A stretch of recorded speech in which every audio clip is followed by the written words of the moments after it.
จังว่ามากอะคำพอปรึกษาบ่เตียงมาวันนี้ครับเพราะว่าเรื่องนี่แหละบ่ยาวนี่แหละอ้ายเสียอยู่ไทยเสียที่เพิ่นสิเดินทางไปพุ่นบ่คือปรึกษากันอยู่มา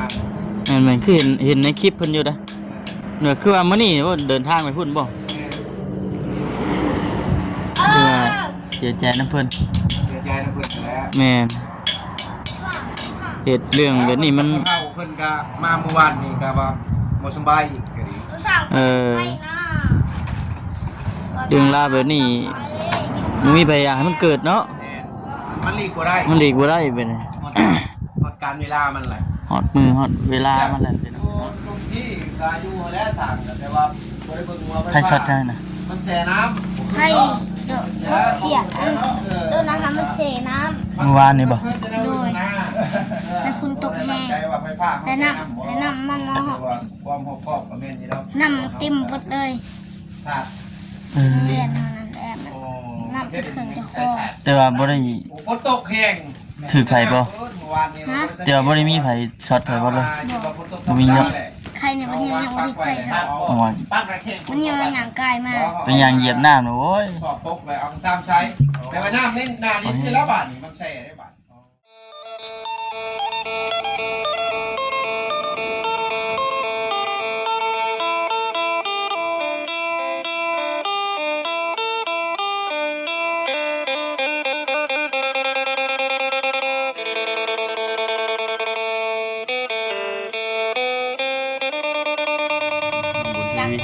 ฮะแจ้งจัก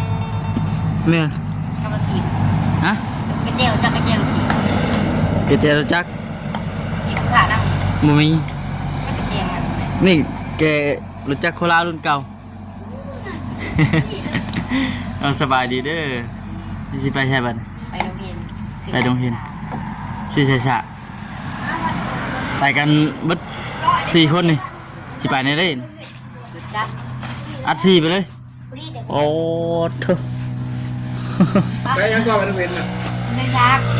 ฮะเดินชักเอ้าไม่ชักก็ตื่นได้ตึกสร้างวันนี้เมื่อบ่วันนี้บ่วันนี้บ่ได้เมื่อบ่ตื่นชื่นเมื่อตั้งแต่มื้อคืนนี้ตื่นมาเลยก็มาตื่นมาแน่นมาก็เชียงมันเบิดยังแต่สิเหลือแต่คันห้องนะเป็นงานเทวะมื้อนี้น่ะแปลกๆพี่น้องมื้อนี้น่ะมิดสมอยเงียบจัดเลยมื้อนี้มันยังบ่มีไผมาบ่จังว่ามากอะคำพอปรึกษาบ่เตียงมาวันนี้ครับเพราะว่าเรื่องนี่แหละบ่ยาวนี่แหละอ้ายเสียอยู่ไทยเสียที่เพิ่นสิเดินทางไปพุ่นบ่คือปรึกษากันอยู่มาเหมือนคือเห็นในคลิปเพิ่นอยู่นะเนื้อคือว่ามื้อนี้ว่าเดินทางไปพุ่นบ่คือว่าเสียใจน้ำเพิ่นเสียใจน้ำเพิ่นแล้วแม่นเหตุเรื่องแบบนี้มันเข้าเพิ่นก็มาเมื่อวานนี่ก็ว่าบ่สบายอีกก็ดีเรื่องราวแบบนี้มันมีพยายามให้มันเกิดเนาะมันหลีกบ่ได้มันหลีกบ่ได้เป็นฮอดการเวลามันแหละฮอดมือฮอดเวลามันแหละพี่น้องเนาะมันบ่แน่นอนแม่นคนเฮานี่มื้อนึงกับมื้อนึงเนาะคือวันนี้แหละฝนตกเบิดมื้อมื้อนี้บ่ว่าแดดน้องสายฟ้ามานี่มานั่งงมเพิ่นดูกินข้าวเลยผมหิวข้าวเลยนี่แน่นี่อาหารนี่กินปลานี่เราหิวข้าวได้นี่เอามากินนั่งกินพี่ก็ได้นี่ปอบุกเวียกนักบ่แล้วมื้อนี้งานเพิ่นบ่เยอะปานใดงานบ่เยอะปานใดพี่มานั่งพี่ก็ได้มันมีห้องเต้เด้เพิ่นมาช่วยใช่ผู้ใหม่มาช่วยพี่น้องเนาะก็เดินกับทักทายสบายดีได้พี่น้องเด้อเนาะทักทายสบายดี FC กันเบิดสุขคนพี่น้องเลยพอเจอกันอีกคือเก่านี่มานั่งพี่เจ้ายังบ่ทันสบายดีได้สบายดีโธ่แห้งยืงขึ้นแห้งอ้วนขึ้นบานบูนเป็นนอกอยู่บ้านนี่หมดยามเลยพระช้างกินข้าวเป็นนอกอยู่บ้านป้าเต็มเอิกเลยเนี่ยพระช้างเนื้อปะนี่แหละ บ่สร้างติดอันสิมือบ่สร้างเพิ่นเฮ็ดแซ่บบ่คักบ่คักบ่ เลย ทางก็อยู่น้ำบ่มันน่ะไอ้มือไปต้นไม้ผ้าน่ะ เป็นหยัง ต้นไม้ผ้าช็อตแน่ บาดนี บ้านนี่มันตกแห้ง ฮะ เอาแต่เฮ็ดเปียกอยู่ตรงที่ก็อยู่แล้วสั่งแต่ว่าบ่ได้เบิ่งว่า ไผช็อตได้นะ มันแช่น้ำ ให้เดี๋ยวเสียต้นนะคะมันเสน้ เมื่อวานนี่บ่ แต่คุณตกแห้ง ำและน้ำมันมาหอ ความหอบครอบกับแม่นนี่แล้ว น้ำเต็มหมดเลย ถ้า เออ แล่นเท่านั้นแหละน้ำเป็นเครื่องจะคอ แต่ว่าบ่ได้ โอ้ฝนตกแห้ง ถือไผบ่ เมื่อวานนี้ แต่ว่าบ่ได้มีไผช็อตไผบ่เลย บ่มีเยอะ ใครเนี่ยมันยังไม่ได้ไปใช่ เมื่อวาน ปักระเข่ง มันยังอย่างกายมาก เป็นหยังเหยียบน้ำน่ะโอ้ย สอบตกเลยเอาซ้ำใช้แต่ว่าน้ำนี่นาดินนี่แล้วบาทนี่มันแช่ได้บาทมันแช่มันหยังขึ้น แต่เราปักระเสียไว้อยู่ ปักกระเสียบมันใส่งานที่ไหน อืม แล้วมันเป็นภาคลบมันเป็นภาคบวก มื้อนี้มีไผไหนมามื้อ ไม่ นี้ แช่ครึ่งนึงเป็นครึ่งนึงมันแช่ข้าวมันแช่ เอ้าจังหวะแท้ คือว่ามันละ เจ้าบ่เหงาบ่ ช็อตเลย เอาคือบ่เหงา มันช็อตมันเองมันถึงน้ำนะแต่ว่ามันเป็น ไม่ให้มา ไฟเรื่องบ่แห้งกันบ่ไฟแห้งนี่ก็ บ่มีไผมาแล้วก็บ่เหงาเลย คือว่าระยะระ เออ แช่มาเลยคือว่าซุ่ม น้องใช้ฟ้าพี่น้องเอ้ยเนาะ ใส่ไปฮักเนาะเดี๋ยวพรุ่งนี้ใครเป็นยังไงวะ บ่นะมันก็คือว่า น้องบุญทวีเพิ่นน่ะไปซื้อสายสากเพิ่นเพราะว่าไฟช็อตอันสายสากเพิ่นบ่เมื่อวานนี้ พอมันตกน้ำแล้วมันสาวเขา มันตรงน้ำแล้วสากบ่เขา นั่งพกข้าวเดียวก็ได้ตาย มันต้องแห้งบ่วานนี้ได้ยินบ่อันบ่าวเมื่อผมคืนเมื่อวาน เมื่อกันแล้ว เอ้าบีบแต่ใช่ก็เก๊กๆมาอยู่ หอดจะมาใช่ โอ้มืดเด้อมาแต่พุ่นทางพลานพุ่น ถามก็ ปาดเด้อมันจะนอนบ่ซั่น เมื่อใด 8:00 9:00นี่แหละวานนี่เด้ ว่านี่ ระวังเอาเนาะ 8:00 9:00กลางคืนนี่แหละ พวกไข่ลงมาลูกเพิ่นอะไรว่าได้ก็ยัง นอนแล้ว อย่านอนแหละเนาะ เมื่อคืนเงื่อนบอกเขานอนคนเขาอยู่คนเดียว เอ้า เมื่อนั่งผู้ชายอยู่นั่งว่าเลยมือซื่นมือซื่นผู้ชาย มื้อซื่นน่ะบ่สร้างเมื่อ เออ เจ้าบ่ย่านว่าอยู่ผู้เดียว บอก เอาบัดอันน้องบุญทวีเพิ่นไปใช่ซะ ว่าแม่น เพิ่นไปเอาหมูเพิ่นเด้ ที่ว่าผู้สบประการบ่มีกับ เมื่อคืนเพิ่นก็ไปนอนอยู่เฮือนหมูเพิ่น เดี๋ยวไปพาจับคนนึงไปช่วยคนนึงคือว่าบ่ช่วยคนนึงที่ อ้าวสมมุติว่าพ่อช้างบ่อยู่นี่เจ้าสิกล้านอน กล้า เอ้าผู้เดียวก็นอนเลย โอ้ ที่นึงมาที่พร้อมสองมา บ่ย่านเนาะสมองจะมีอยู่ติอืม มันชีวิตบ่กับเฮาหั่นนะบ่ให้เฮาไปเสี่ยงต่อกับไฟฟ้าอีก เนาะ ดังนั้นไม่สามารถก็ออกก็หรือว่าใน เห็นที่แข่ในชีวิตนี่ โอ้ยใส่ผ้าให้น้ำไข่ใส่น้ำไข่ ดังไผกินยังมัน น้องใส่ป้า ไป ไม่ได้กินข้าว ข้าวยังมีข้าวเช่าป่ะ เที่ยงเด้นี่ต้องกินก็มีแล้ว แมนยูข้าวเที่ยงเนาะ บุญแล้วบ่เตียงมาเลยเพิ่นเอาปลามาฝากจะขึ้นนี่แหละ เตียงมาป่ะ แม่นมาเก่าแรงน้ำกันทีแล้วประมาณ7-8 โมงนี่แล้วแต่ตักทายบ่เรื่องบ่ยาวนี่แล้ว อืม เป็นจังได้นี่บอก การคอยก็น้ำตาตกกันเพราะว่าแล้วเราแบบวิถีชีวิตแต่ขนาดแหละนี่อยู่นะ แล้วเราเป็นสร้างนี่เนาะแมนบ่สร้างนี่เนาะอันน่ะไอ้แล้วเนาะ แอนเชื่อเป็นซากเห็นว่ายินว่ากันกำแพงทับตัวเห็นโยน เราไปเจาะป่ะเราไปเจาะป่ะ จังหวะมันเพื่อยัดแบบว่าอื่นเกิดอุบัติเหตุมาใส่บ่ดูว่านั่นเราก็บ่ได้ชนโทรทัศน์ ให้ผู้สร้างกิน แต่อันนั้นกับไฟดิอัดไว้มันสิเนา อันไว้ครับอันไว้ มันบ่มีน้ำแข็งเต็งเลย เป็นเข่งเนาะ อันนั้นน่ะปลา โอ้ยนั่นแหละพี่น้องเห็นในคลิปทั้งง่ายๆกับขอแสดงความเสียอกเสียใจนำทั้งง่ายๆเพิ่นเด้อพี่น้องเด้อเนาะบ่อยากให้เกิดที่แล้เพิ่นว่าความตายนี่แขนคอสู่บัดยางพี่น้องเอ้ยเนาะตื่นมื้อเช้าเห็นน่ะจังว่ายังคือเพิ่นว่าแท้ๆได้ล่ะย่างนํกันเว้านํกันอ้อมๆอยู่ว่าจะ ฮอดมือฮอด ฮอด ยาม มื้อฮอด เนาะ ยามแบบไปแบบบ่ได้บอกบ่ได้กล่าวเนาะ บ่แนวเฮาช่วยเหลือแบบมีทับมีหยังเฮาย่อวิทย์วิทย์เนาะ ตัวนี้บ่ได้เลยตัว ตัวนี้บ่ได้แล้ว ใครก็บ่อยากให้เป็นอะไรมันเป็นเลยได้ คือว่าทั้งอ้ายๆเพิ่นสิลงไปมื้อนี้บ่ เห็นในคลิปเพิ่นคือว่ามื้อนี้น่ะ นั่นว่าสิพาไปว่า ให้ถึงสิพาไปเนาะ ชากันอยู่เบาลี่เนี่ยยังทำครอบครัวก่อนแต่ว่าครอบครัวพร้อมไปเพราะว่าเพิ่นงานเพิ่นอยู่ที่เด้ว่าว่านะแต่ว่าเพิ่นไปก็บ่เป็นหยังสละเวลามีค่าไปได้ก็ดีใจนํเพิ่น เฮาก็เฮ็ดท่าสิได้แล้วเนาะ เฮ็ดไปก็ตามแนวเวียกเฮาตัวที่เฮาเฮ็ดได้เฮาเฮ็ดไปพอเวียกเฮาก็ยังหลายอยู่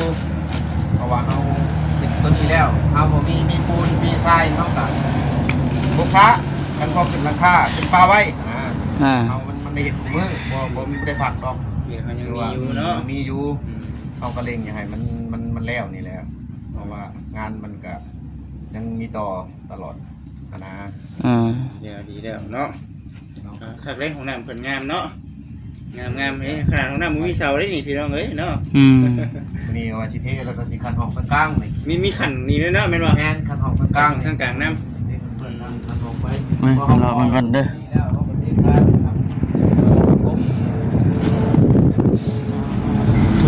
ไปไปป้าก่อนป้าแล้วนี่ก็นะเห็นแล้วสั่งอันนี้แล้วสั่งป้าขึ้นนี่แล้วบ่ได้นอน ห้องน้ำเพิ่นพี่น้อง กัน เนาะ ก็พอแล้วเพิ่นไปนอนอยู่พุ่นตอนนี้กับตอนเที่ยงจะนอนอยู่พุ่นแล้วมันไปนอนนั่งฟังอยู่ไหนพุ่น ำยี่มันนอนใช่อ่ะ ม่วนน้ำชาง มุนนอน เออ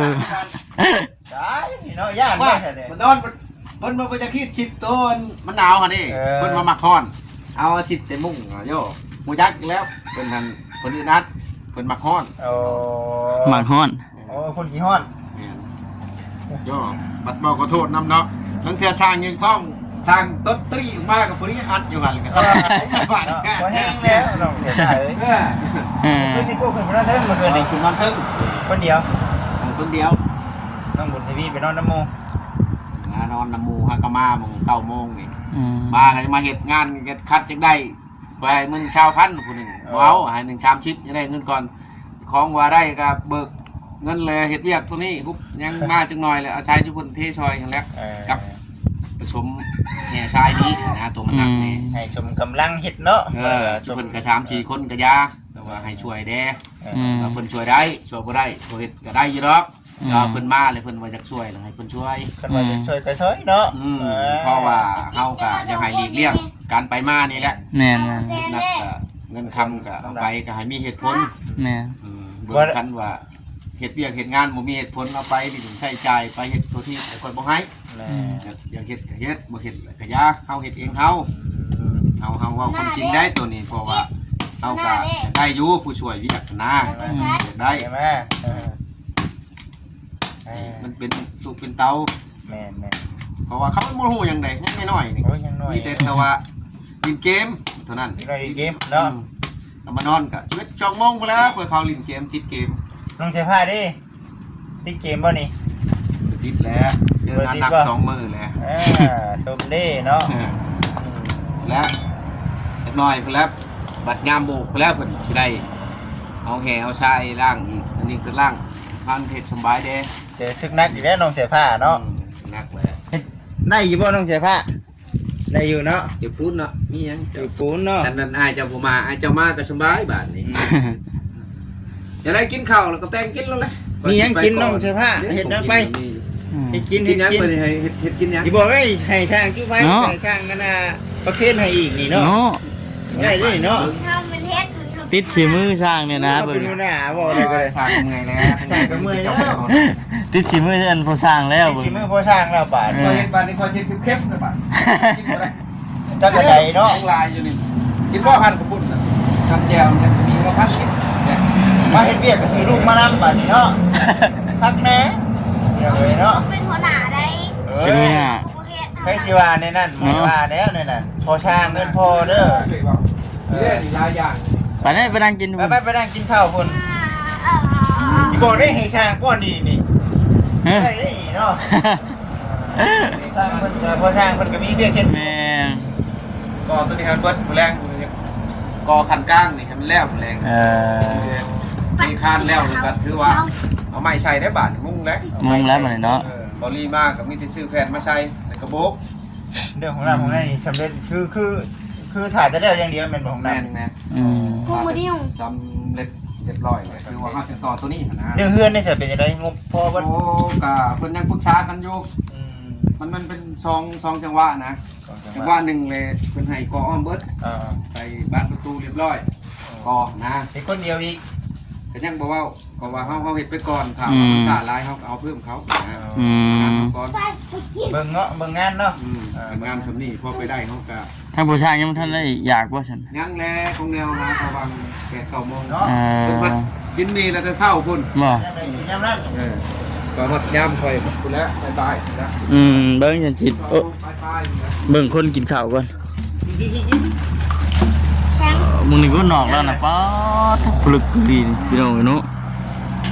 เต็มปึดยิงขึ้นบาดพี่คือบ่ได้ยิง อีกขึ้นนิดหน่อยนึงวะฮะตะกี้ขึ้นนิดหน่อยนึงว่ะวันนี้ขึ้นใหญ่ขึ้นบาทสร้างเรื่องดีบ่นี่เนาะ มึงจำบ่ผิดบ้านนี้ก็สิอ่านชื่อทุกนี่นะผู้เล่น TikTok นะกับเมียของเพลงอยู่บ่มึงชื่อก่อนว่ะ เห็นอยู่ว่า ว่าเห็นแล้วเว้ย ใครเนาะเห็นเนาะไม่เราฟังเราเบิ่งว่ะ เมืองดีใครอยู่กับเป็นอันนี้เนาะ ไม่เบิ่งแล้วเว้ยเบิ่งแล้วแล้วพอเท่าพื้นแก็บก็ยังเบิ่งน้ำบ่ไหลแม่นบ่เบิ่งมาได้คันแบตบ่วัดใครอยู่คันอยู่พี่ยังได้ฉากคันอยู่พุ่นแบตเบิ่นเอาไว้บริจาคแล้ว จะเมื่อพุ่นจะมือเอาจะเมื่อนี่ ขึ้นเดียว เพื่อนเดียวบ่ เมื่อเก็บเข่าขึ้นกระสอบเป็นปั่นเขาเนี่ยบ่เราก็ย่อนักบ่ได้เราก็เป็นเว้าหาเอื้อน้องปกติแหละไปกับครอบครัวไผมันก็เลยยากแด้ เขาก็จะได้เงินเนาะเขาก็ได้ โอ้ยกันบ่หาก็จักสิเอาใช้จ่าย แม่นนะ เพิ่นก็คล้องเฮามาหางานก็เอาได้ก็มีแดงมือหาเพิ่นแดก โอ้ยแน่นอนมาแล้วไปเฮ็ดงานบ่ได้เงินนี่ไปเกียกให้ไปเนาะแม่นอยู่พี่น้องเนาะดีได้ ได้หน่อยก็ได้หลายได้หลายก็ได้น้อยก็ดีกว่าบ่ได้ แม่นนะ อยู่ก็คือว่าหั่นแหละแฮงบ่มี คนจะค้นอยู่เพื่อน ทุกคนผู้เมียนี่แหละ ลูกเต้าดิ ลูกเก้าก็บ่มีได้ เอ้ามันมีลูกเต้าบ่ บ่แลเอาก็นอนผู้เดียวข่อยก็นอนผู้เดียวอยู่พี่ อยู่ใช้บ้านเพื่อนนั่น โอ้ยก็ทำแง่ทุกอย่างนั่นแหละ บ่ เอ้า แบ่งขาย บ่ ทาง บ่จิไปจักเลยเห็นแล้วอยู่อยู่หั่นเด้ โอ้ ไปขายมา มัน สะ อยู่ บุญไปแหวจังซั่น เนาะ เบาลี ตรงภาคข้ามทางกันละวะ แม่น ลูกเต้าบ่มี แม่น โอ้ ได้ลูกได้เต้าแล้วก็อยู่ผู้เดียวแล้ว หาเงินเลี้ยงสองผัวเมียเอาเองบาดนี่บัดเฒ่าแก่มาในอนาคตเพิ่นสิเบิ่งซะบาด แล้วจังหวะคือกันนั่นแหละเมียปัญหามันยังบ่เป็น น้องเสียผ้าบ่ไปอยู่นั่น เนาะแม่นนั่นแหละนี่ มีแต่ผัวอย่างเดียวนะหาเงินนี่เนาะ หาได้ได้กินเอาหาได้แง่ก็ถอนโฮมไว้ เออ แล้วจังหวะช่วงนี้ก็จะเก็บเล่มแหน่พอได้อันใดอันหนึง ยังโชคดีที่มีทั้งง่ายเพิ่นเนาะ แน่นยังมีงาน แม่นๆ เพิ่นมานำก็หลายลบหลายเต้าแล้วเด้ก็ดีใจนำเพิ่นเพิ่นก็จะให้เฮามี เพิ่นยังคือเห็นเนาะ เวียกเฮ็ดงานทำเพิ่นแหละเฮาก็ดีใจนำเพิ่นอยู่ยังมีเวียกมีงานพุ่นน่ะ ยังผู้เพิ่นคิด เมื่ เห็ อน กี้ เนาะ นะครับไปหาโลเบิ่งงานไปทำงานก็เราคิดใส่แต่มาอยู่ตะบิดอยู่เอาเมียตะบิดหางานยากเพราะว่าสร้างว่าอะไรไปก็บ่มีงาน ใครจะเฮ็ดเป็น สาขาไผมันเป็นมาหาแล้วก็เพิ่นก็เฮ็ดเฮาก็บ่รู้จักงานคือผู้มือนี่ใครแน่เฮาเมื่อก็พักก็บ่ดนเฮาสิเฮ็ดหัวเฮ็ดหาวในเฮือนในชานอยากเฮ็ดนั่นเฮ็ดนี่ก็มีงานมาทับแล้วก็บ่ได้เฮ็ดแล้ว อืม เฮ็ดหัวนั่นนี่ เอาอยู่แล้วคงตีเงินแล้วก่อนเอาเงินก่อน ไปก่อน เอาเงินก่อน เอาเงินเอางานไปก่อน พังนั่นแหละเบิ่งแล้วเพื่อสิได้ปลูกได้พังเพื่อสิได้คำได้ขายคันว่าปลูกมาแล้วยากนำผู้ขายอีกเด้เป็นคันว่าคุดกิโลจิกง่ายขายคือตะกี้หั่นเพิ่นขายใครอยู่เพิ่นไล่ว่าแต่ได้100ตัว40บ่หรือ50 อ่า คุดขายเลยก็แล้วนะ อ่า มันวิชาเฉพาะเพิ่นพอได้สำนั้น เคยเล่าเนาะ แม่นเฉพาะเราก็เลี้ยงงัวเลี้ยงควายก็ให้พ่อให้แม่ก็เลี้ยงงัวแต่ควายก็เบิ่งไปก็สำนั้นแหละมันบ่ได้ว่าสำนั้นเวลานั้นฮอดเวลาพักบ่หรือว่าเวลาหาเงินบ่ก็บ่ได้นั่นคือว่าแล้วเราก็ยังหนุ่มน้อยแน่ยังจักอยากได้ จักปีทั้งเมียน่ะ 30ปลายๆนี่แหละ โอ้ยจะได้แล้วสำนักเนาะ และมันจะเป็นคนแน่ เป็นบางคนเนาะเป็นบางคน คนเสือมันยังกระโบเป็นกระเว้าก็ได้แล้วเสือโบเป็นก็มีไหนคุณเว้าความบ่เป็น ถูกเป็นเนาะ บ่เป็น ลูกผัวนี่แหละบอกสอนเอาเนาะในใดสิได้ในใดสิมีเฮ็ดเอาเฮ้ยว่าไปเลย เอากิน โอเคโอเค ไป กิน เขาเรียกข่อยจักหน่อยก่อน เห็นบ่ทั้งเฮ็ดเวียก ทุกเพื่อนพ่อแม่พี่น้องกินน้ำเลยฮะ หนูหา แน่ฮะ ได้ไหม วันใจ ฮะ น้องมือใจ ฮะ ไม่ทราบกินยังเปิด เอ้ยเนาะแซ่บบ่ เลย แซ่บสร้างคนกับบุกพี่น้องเลยเนาะบุกเฮ็ดเวียกเฮ็ดการเฮ็ดงานคนก็ได้ ระวังเด้อพี่คุณพี่ผ้าเด้อน้องบุญทวีเด้อ มันระวังได้ยินบ่เสียงรถเบาบีบแต่เช่นคืนนี่ บอก บ่จักหนังเลย เนาะบ่ได้เลิกปานใดพอดีเบาดีเพิ่นกลับเมื่อหน่อยหนึงกับบุจิตบีบแต่ใส่เด้ อืม แต่ท่านเบาดีเพิ่นอยู่ตลาดดงเห็น เขานอน นอนได้สิบ่คือนอนไว้แท้ เขามองใช่ปะ โอ้ประมาณนั้นใช่เนาะประมาณนั้น8-9 โมงนี่นะบ่าวมาก็ได้ 8 โมงเขานอนแต่8 โมง โอ้ เลย บีบแต่ใส่เอ้าน้องเสียผ้าคือบ่เห็นอันนี่ว่ะ ผู้เดียวก็นอนได้เนาะบ่ได้ย่านหยังบ่ได้เที่ยวฮะ ขึ้นบ่ บ่พูดว่าบัดมื้อใดเที่ยวผู้สาวละเมื่อเนี่ยผู้เดียวเจ้าก็นอนได้เนาะ แซ่บบ่ บอก ช่วงนี้เป็นยังไงคุมอยู่คุมกินบ่รืดปานใดแล้วบ่รืดปานใดแล้วว่า เลย